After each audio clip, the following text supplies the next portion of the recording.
friends, it's Mrs. Kabai again. I have another fun book for us to read today. Do you see what's on the cover? This one's kind of funny. It's missing its very front cover, so we don't have a title yet. But do you see?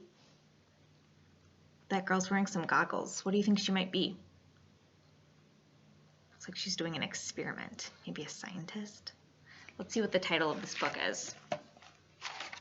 Maybe some of you have read it before, or you have it. This book is called Ada Twist, Scientist.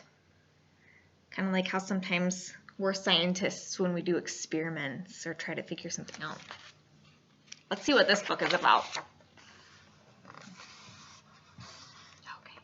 Ada Marie said not a word till the day she turned 3.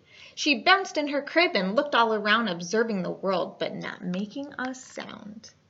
She learned how to climb and made her big break with a trail of chaos left in her wake. She ran through the day chasing each sound and sight and didn't slow down till she conked out at night. Means until she fell asleep at night. Look at all that crazy stuff on there. Look at, she climbed to the top of her dresser. That's crazy. Her parents were frazzled, but tried not to freak, as Ada grew bigger and still did not speak. Clearly, young Ada, with lots in her head, would have something to say when it ought to be said. So she's not talking yet. What do you think?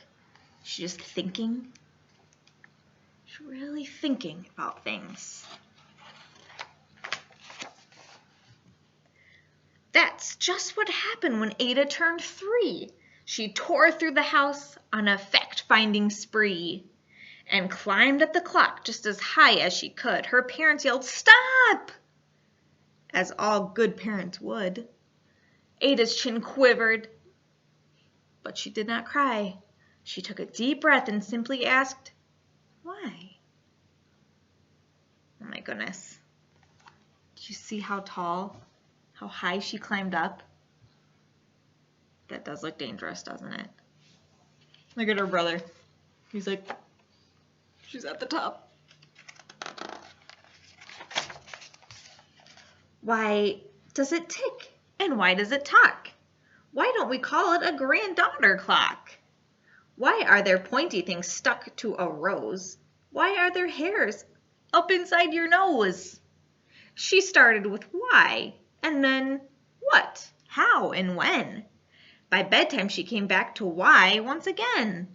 She drifted to sleep as her dazed parents smiled at the curious thoughts of their curious child, who wanted to know what the world was about. They kissed her and whispered, "You'll figure it out."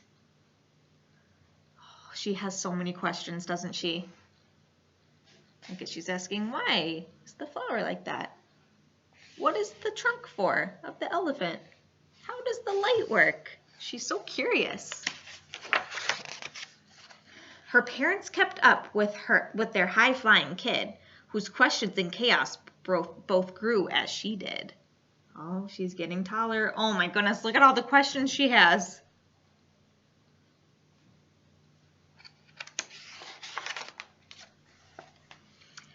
Even Miss Greer found her hands were quite full when young Ada's chaos wreaked havoc at school.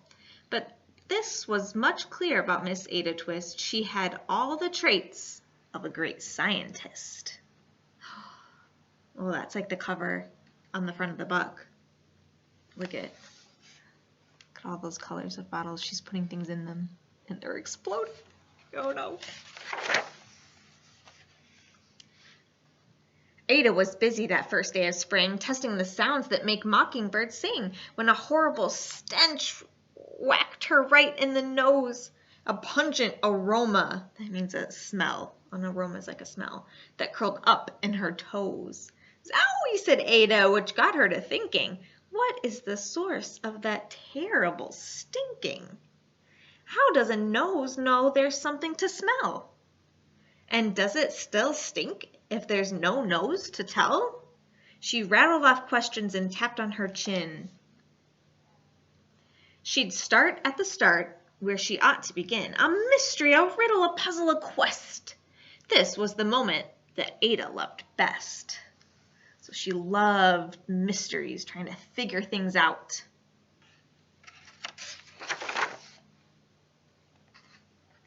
Ada did research to learn all that she could of smelling and smells, both the stinky and good. One hypothesis Ada thought could be true.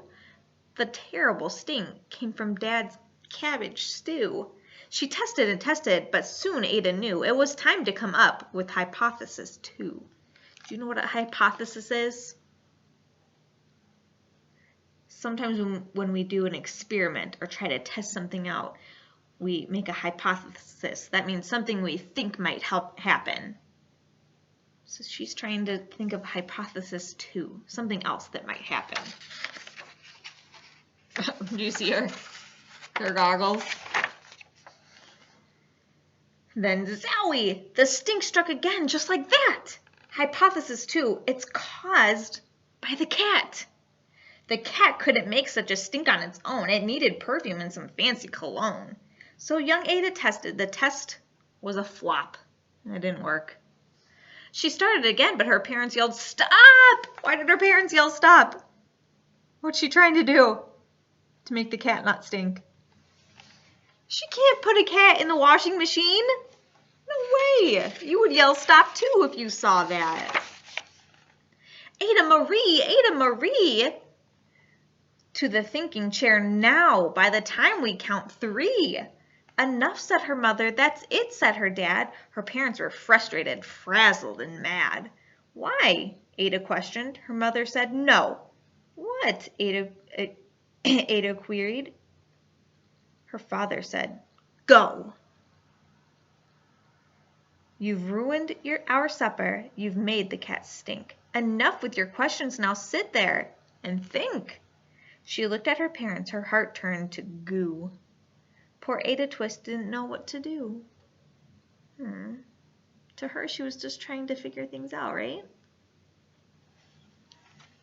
But still, we can't put the cat in the washing machine. That just doesn't work. She sat all alone by herself in the hall, and Ada once more could say nothing at all. Aw. See how sad she is. And so Ada sat, and she sat, and she sat, and she thought about science and stew and the cat, and how her experiments made such a big mess.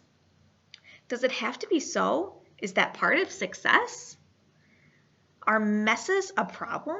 And while she was thinking, what was the source of that terrible stinking? Ada Marie did what scientists do. She asked a small question, and then she asked 2. And each of those led her to 3 questions more. And some of those questions resulted in 4. As Ada got thinking, she really dug in. She scribbled her questions and tapped on her chin. She started at why, and then what, how, and when. At the end of the hall, she reached why once again.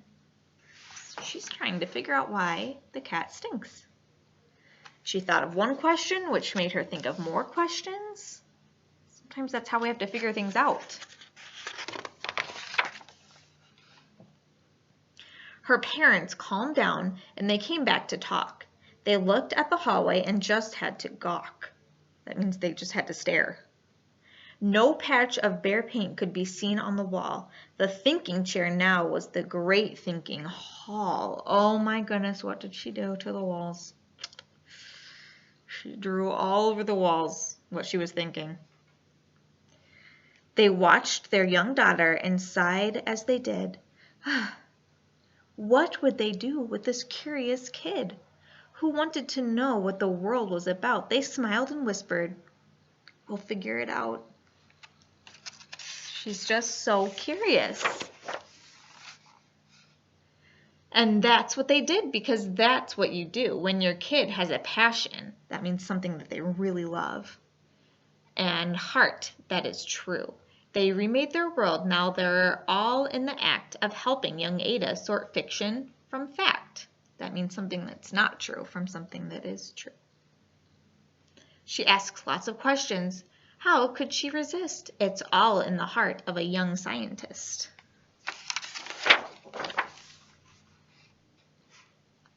And as for that smell, what can Ada Twist do but learn all she can with her friends in grade 2? Will they discover the stink that curls toes? Well, that is the question, and someday, who knows? Look at all of her friends in her class have jars with different things to try to figure out the smell.